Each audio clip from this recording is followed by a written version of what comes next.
शिंगारे कुटुंब आहे.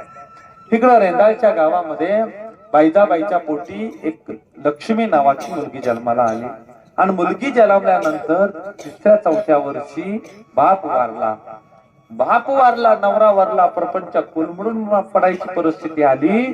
परंतु पोटाशी मुलगी आहे, त्या मुलीसाठी जगलं पाहिजे म्हणून बाईजाबाई कष्ट करत राहिली, काबाड कष्ट करत राहिली.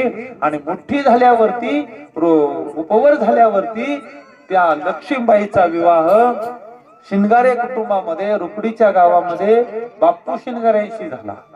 बाप्पू आणि बिरू दोघं भाऊ आहेत, त्यातला थोरला बाप्पू त्यांच्याशी विवाह झाला. मला तुम्हाला विश्वास सांगायचा आहे बघा, संतांच्या पायी हा माझा विश्वास कसा असतो सांगायचा आहे. सेवा ह्या शाळ्या मेढ्यांच्या सेवेचं फळ किती मोठं सांगायचंय.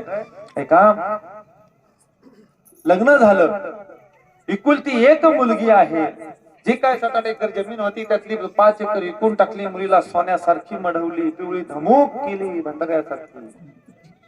आणि सासरी नांदायला गेली. बैलगाड्या, जुन्या लावलेल्या उंबराच्या काठ्या लावलेल्या खेळा आणि नांदायला गेली.